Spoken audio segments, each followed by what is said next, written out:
Now, going over to the political part of the podcast, you have Vivek interviewing Alex Jones and going viral, getting 1.4 million views in a mere 12 hours. The most censored man alive, which the fact that they haven't made a parody of the Dos Equis guy being the most interesting man in the world, where Alex Jones perhaps has an off-brand Dos Equis, and they say the most censored man in the world, the fact that that parody doesn't exist is beyond me. It's just, I mean, it's right there. How do they possibly miss that? Perhaps I need to start doing some comedic sketches to add that to the show.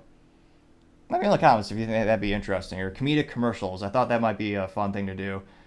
I can't fathom how it'd be productive in terms of growing the businesses, but nevertheless, I think it'd be perhaps hilariously entertaining if we had like a parody commercial about the show. It'll be interesting to see. Let me know what you have to say. Now, this is coming from Vivek Ramaswamy. This is episode 6 of his interview that he's launched. And again, he says, simply episode 6, Alex Jones, most censored man in the world.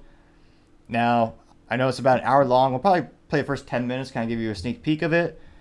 And I was going to say, if you know a good picture-in-picture software technology for production, I greatly appreciate it. Currently using open source OBS, and I'm trying to find a solution that is very intuitive and easy to use. And I've tried a couple of different brands throughout the past couple months, but I keep having issues with the camera actually working in tandem with the screen I want to share. It seems to be either the camera just doesn't like it. I don't know if the camera needs new drivers again or what's going on with this. It's a the Razer Kaizen 4K USB camera. So if you have suggestions, I would greatly appreciate it, because I do want to make the show better for everyone. I know that's something in the comments that I've noticed people would like to see. But without further ado, I'll go ahead and I'll start the little interview. When they censor you and deplatform you, they can then steal your identity and misrepresent what you've said and done, and then build a straw man and transferring the power to themselves. That's the New World Order. That's global. But it's actually the Old World Order. It is, you're right. It's really just the Old World Order in New World clothing. Don't let anybody hold you back. Amen. Just do it. Presidential candidate Vivek Ramaswamy. Vivek Ramaswamy, Republican running for president. We should not be apologetic to stand up and speak for the truth. Let's talk truth. I'm talking today to somebody who I'm meeting for the first time. I met him a few minutes ago for the first time. I actually don't know a lot about him. The number one thing I know about him is that everybody has told me not to talk to him, which is what made me want to actually sit down and talk to him. The United States of America were founded on free speech and open debate. It's in the First Amendment for a reason. And so, you know what? It's wrong that we've become a culture that wants to censor free speech and open debate. And I think that part of the American way of life is we don't just embrace moderate ideals. That is an extreme idea. The idea that you get to speak your mind as long as I get to in return. That's a wild idea. For most of human history, it was done the other way. And that's what makes America great. That's what makes America itself. And so if somebody tells me, don't listen to this person, my reaction is, you know what? I'm going to listen to him. I'm going to keep an open mind and hear what every person has to say, because I'm a human being. Each of us as Americans is a human being, and we can judge for ourselves what we believe the actual right way forward is for our country. So with that said, I've been looking forward to this conversation for a long time. I'm excited about it. Alex Jones, it's good to see you, man. Vivek, thanks for doing this, because when they censor you and deplatform you, they can then steal your identity and misrepresent what you've said and done, and then build a straw man. Yeah. And that's why they fight so hard. 99% of the things they say about me aren't true, and they never show a clip. They just say I've done these things I haven't done. Yeah. And it reminds me of them saying that Trump said after the thing that happened in Virginia and Charlottesville, that he said Hispanics are horrible criminals, bad people. He didn't say that. He said they're wonderful, good people, but there are also a lot of bad people coming across the border. They wouldn't show the clip. They would just say he said that. But he had a big enough bully pulpit to override that, and so it doubled the number of Hispanics when he first got elected towards the end of his first term, who understood that it was a lie, and they then embraced him because of that. But that was because he could show them the actual clip and show them that there'd been a lie. I'm not as big as Trump. I'm probably like 5% of the poll he's got. And so I have been successfully, in many ways, destroyed. I mean, they built another Alex Jones that's not me, and that's why they say don't ever interview Alex Jones, because they're going to hear something that probably most people are going to agree with. Yeah, so it's interesting. I think that, I mean, I wouldn't be here if it weren't for the fact that, somebody came up, I don't know if it was someone from your team or someone who's part of your, one of your followers or something suggested it. And I said, okay, well, several people are saying, talk to this guy. Let's see if that's something we're open to. And then the reaction that I get is, no, no, no, no. This is a guy you don't want to talk to. It's going to be politically toxic for you. And my view is, no, no, no. We're the United States of America. So I have no idea if I'm going to agree with everything you're going to say or not. But well, I mean, here's your comeback. I'm curious about this. Yeah. Here's your comeback. Lester Holt last week did a really important interview, or 2 weeks ago, with the Ayatollah Khomeini, the leader of Iran. Now, that guy is praising the attacks on Israel. It's terrible. I think he's a bad guy. Yeah, Khomeini's not a good guy. Doesn't mean I want World War III with them either, and Hezbollah, Amen. Who's got sleeper cells in America and our open border. But that said, everybody doesn't attack Lester Holt interviewing the leader of Iran, the religious dictator. Okay, so you see Hamas publishing videos of kidnapping Israelis, killing Israelis, dead bodies, whole houses shot up with dead families. That's posted on Twitter. That's okay. I actually think that's, I mean, I guess free speech, as long as it has an advisory on it. The kids don't see it. Okay, it's horrible. First Amendment, I don't agree with it, but I understand it needs to be shown. That's where I'm at. Is free speech and open debate. I haven't killed anybody. I'm not storming Israeli towns and murdering people en masse or coming on powered hang gliders, slaughtering people. But they don't want this to be heard, because when I see your message, and I'm not kissing your ass, it's just true, you are the most informed, and that leads us to attack you, which is true, geopolitically, you name it, compared to anybody I've ever basically interviewed. And Tucker Carlson's super smart, and I would say has more charisma, but he's a close second. Your grasp, because I see the random questions you're asked, of just a wide spectrum of things is amazing. And you're understanding that America, the idea of a free market competitive culture, is something the globalists can't have, because they have a competing corporate oligarchy or tyranny and cashless society, social credit score they're setting up with the ESGs. Right. And that's the potential of America is so powerful, because people aspire to that. America has to be wiped out with political correctness and all the rest of it, so that the whole world can be leveled down to one giant third world population that BlackRock and the mega corporations can exploit and control, and, quote, control our behavior, as Larry Fink said. So congratulations on the work you've done. The number one candidate I support is Donald Trump. If something happened to him, I would support you for president. A little awkward, but honest. And I'm very, very impressed. A lot of people say, well, 5 years ago, his views were a little bit different. Well, so were mine. And so people saying, well, he wasn't perfect in the past. Well, I'm not perfect today. We have to be ready, as the world awakens to the real political system, to have converts to liberty and freedom and Americana. And so the fact that you are a leading light, really promoting the truth, is amazing. And the few people that criticize you saying, well, he just showed up on the scene. Well, that's what happens with innovation and ideas. Of course, you didn't just show up on the scene, but exploded on the national scene. And so I really appreciate your campaign. I think it's the best thing out there. When you watch these Republican debates, they're unwatchable except for you. My listeners all agree. The crew all agrees that why don't we just have you up there for 2 hours instead? Because there's nothing but talking points and canned garbage from the rest of them. Because I can tell you run your campaign. All the rest of these people are told what to say. That's one of those boring, cliche, annoying things when it comes to presidential debates and nominee debates. For Republicans and Democrats, a lot of them just have the same canned responses to the same hot topics we've debated for decades. And of course, there's just always the cliche, we need to get America back to work, which, yes, it's one of those things where no one's going to disagree with that. But then they never explain, oh yeah, here's my game plan, here's the 6 bullet points that we need to do in order to accomplish that goal, which I think a lot of people appreciate Vivek, or however, if you pronounce Vivek. Although, the best name he ever had, I think, was when he was in college with his rap persona, Davek.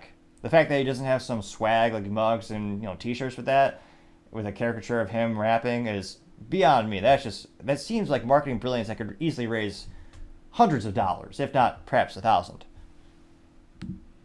And they're looking at polls and numbers, and it's synthetic. With you, it's real. They're puppets, and that's not even their fault. Actually, I've realized, at first I would think I'm running against these other candidates. They're puppets of a broken super PAC puppet master system, and that's just the state of American politics today. And my view is, if you look at some of the stuff that I've written in my books, my first, book Woke Inc. even years ago. I agree with 99% of what I said, but I've moved a little bit. And that's good. We're human beings. That's why I'm having this conversation. That's why people listen to contrary voices, is we're human beings, not partisan hacks. Well, exactly. Who are The world's supposed to gotten respond to information and think about it and evolve our views. That's what it means to be a thinking human being, at least to me. Well, and the globalists have come out in the open. Yeah. I mean, I was talking to Tucker Carlson just the other day. I went and visited him in Maine, and we did some hunting and stuff, and he was like, man, I'm more radical than you now. We were sitting there talking because the world, it's out in the open. The globalists have taken the mask off. Yeah. So I know you've been a pro-freedom of speech, liberty guy for a decade or more. All I'm saying is what you say is dead on. I mean, I sit there and I watch it and I go, gosh, I wish I could nail it. And I'm not kissing your ass. It's true. I appreciate it. Nail it. And regardless of what happens, we need people like you, at the top of government that actually know the subjects and aren't just getting talking points from the donor class. Yeah. So let's just, since we're meeting for the first time, just a few minutes. I mean, your audience is probably very well familiar with this, but in your own words, it's just to hear it without, I didn't Google any of this beforehand, etc. I don't want to be biased. What's your journey to the views that you have now? I mean, what gets you going in terms of your mission? You're a clearly passionate guy, want to revive the essence of our founding ideals of the free exchange of ideas, not be controlled in a way that impedes the sovereignty of the United States. I know these topics animate you, but what personally got you to that place right now? I had a lot of family that worked in the sharp end of the stick in U.S. intelligence, and they never really told me any of the classified or secret stuff. But like my uncle was high level Iran-Contra and a bunch of other stuff. And Oh, really? So I would have never guessed it. Your what, parents or uncles? just a lot of people, yeah. Okay, a lot of people in your family were in U.S. intelligence. Well, I mean, back during the 70s, 80s and stuff, before they went from HUMET to electronic intelligence, there was a mobilization of the population against the Russians and others. Yeah. And so, yeah, I mean, I had a lot of family. If I went to a family reunion, it was like a Soldier of Fortune convention. And and they would just talk about what the government was doing, what was going on. They were patriots. But just like we see all these whistleblowers now in the government, they didn't like what was happening. So it's not that the government's our enemy, it's that criminals at the top have basically captured it. So when you're a child growing up hearing all this, I just kind of absorbed it. I wasn't even really listening to it until later I realized how true it was. And then I started to go to college a little bit, but I was already very successful in business by the time I was like 19 as a salesman. And boom, I saw really this anti-American race-based brainwashing that we see out in the open now that was going on here in Austin on the college campuses. And so I decided, When was this? Just so we track the this time. is in about 1993. Okay. And I've been on air since 1994. So that's kind of the first 10 minutes. I was going to say you could obviously go online and listen to the whole thing, which I highly recommend because I think it's one of the best interviews. Now, in terms of the comics section, it's a little, I was going to say, it's been a couple more hours, and now it's actually up to 2 million views, which I was going to say, I wouldn't be surprised given the audience and the interest that people have in Alex Jones if this is going to become the top thing Vivek has tweeted about in the past 12 months. Now, of the 12 million views, how many do you think are positive, negative, or perhaps just laugh out loud? Let's dive in and find out. Let's see. Advertisements, okay. Someone by the name of Winters says, quote, "It would be the greatest upset ever, Alex Jones for House Speaker," unquote. Got 140 likes, which, yes, that, for entertainment alone, I'm surprised that idea has not been floated throughout DC. Now, granted, DC and doing something interesting or even intelligent are perhaps one of the most rarest instances in terms of their acts, so I'm not surprised.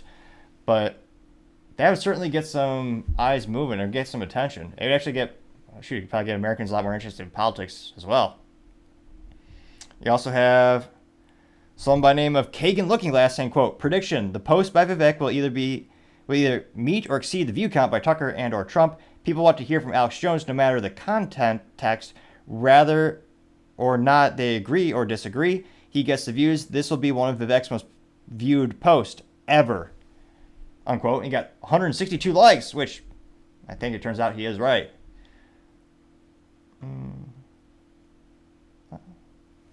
Got a couple contrarian. You got someone by the name of Daniel Crockett saying, quote, "Vivek, this guy is a bridge too far," unquote, getting 51 likes. Somebody named right under him, Evan Isoman saved, saying, quote, free Alex Jones, unquote, getting 56 likes. One of the top ones comes from Inversionism, saying, quote, did not expect this. Alex should be unbanned. Good for you for being willing to talk to anyone, unquote. Person got 403 likes out of 10,000 views. And when it comes to freedom of speech, this is a great litmus test because, again, if you actually have friends or you're meeting people for the first time, perhaps it's an interesting, awkward question. But when it gets to the substance of getting to know their personality and their convictions, great question is, do you think Alex Jones should be allowed on social media? And many people will probably pontificate, acquiesce from the question perhaps, but it's a good litmus test because you'll find out if they believe in free speech or not. Because, again, the most important free speech is the one that isn't popular. Someone that actually needs defending. There's no one that needs freedom of speech to say something like they like high fructose corn syrup in a can. Millions of Americans enjoy those beverages. That's not really controversial. No one's ever going to try to censor that free speech. It's the unpopular opinions that is the speech that needs the most protection. And Alex Jones is a great litmus test. And again, while I might not agree with many of the things that he says, I believe he has the right to say them. Let's see here. Going down. Somebody named Gypsy says, quote, this probably works against you rather than for you, unquote, getting 140 likes. Somebody named Land to Love saying, quote, Vivek's the real deal. I don't care what anyone says. And Alex Jones was, and always will be, one of the most well-informed men in all media, period. He reportedly accuracy rate far exceeds anything from any mainstream mockingbird propaganda outlet could ever dream of, unquote, getting 207 likes, despite the grammar issues. Somebody named Henry Facey saying, quote, talking to Alex Jones, believe it or not, is one of the biggest feathers in your cap by far. I'm definitely a bit impressed. It is ironic how many want Alex shut down and censored, but you'll actually talk to him. Big props to you, Vivek. Seriously, unquote, getting 218 likes. Let's see here. A lot of people saying how wild and unusual this is. Many comments saying free Alex Jones. Mr. Dr. Vox Achilles saying, quote, this is pretty incredible. Thank you for being relentlessly based, unquote. Getting 148 likes. And social media points for using the youthful term based. Let's see here. Wes Anderson said, quote, very impressive that you made your own decision on who you want to listen to. Vivek, I wish other candidate leaders our current leaders listen to others, unquote. Getting 33 likes. Again, I'm not a doctor, but perhaps fixing my stutter could be accomplished by clicking the subscribe button. There. It's around here somewhere. On the screen, somewhere on your phone, more likely, or maybe your desktop if you're watching on a computer. But nevertheless, it could be a cure. We don't know yet. Time shall tell. Going back to the comments, a lot of people are just saying awesome, getting 40 to 50 likes. So it looks like, while you do have a couple contrarians, a couple of people who are disagreeing with that, it looks like overall, overwhelming support. Now, it'll be interesting. Again, this is a huge lightning rod in terms of there are people who believe Alex Jones should continue to be completely ostracized by social media and society.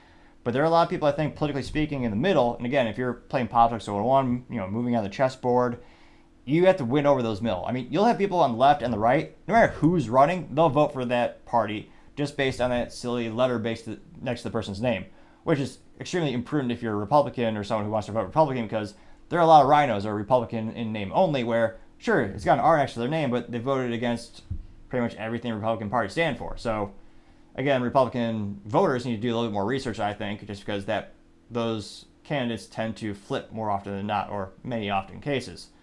Case in point, why is the NFA, the 1934 National Firearms Act, still in place? Come on, Republicans, get on that Second Amendment you claim to be defending so often. I want to get some results someday. That'd be nice. But nevertheless, I think this will help Vivek in his aspirations to become president. Win the Republican nominee, perhaps. Because, again, there are a lot of people who believe in free speech. And this is a brilliant way, politically speaking, to capture that market. Because, again, the people who truly believe in free speech, they believe Alex Jones does have the right to share his opinions, while they may not agree with them. And a lot of people see how there are a lot of things moving in the background and in the foreground to move against free speech. So let me know in the comments, do you think this will help Vivek, or will it hinder him more than help? That'll be interesting to see, but as I always say, time shall tell. Thank you everyone again for taking the time to tune in. And again, we're trying to get to 4,000 subscribers by the end of October. So if you click that button, I'd greatly appreciate it. Also, comments help me grow up the channel and actually make the content better and better. So if you have any suggestions, particularly for picture-in-picture software production, I'd appreciate that capability and that feedback as well. Lastly, don't forget to take the time to tell your family, tell your friends, tell your coworkers, heck, tell your enemies, tell anyone and everyone. Just stay safe and fight the good fight.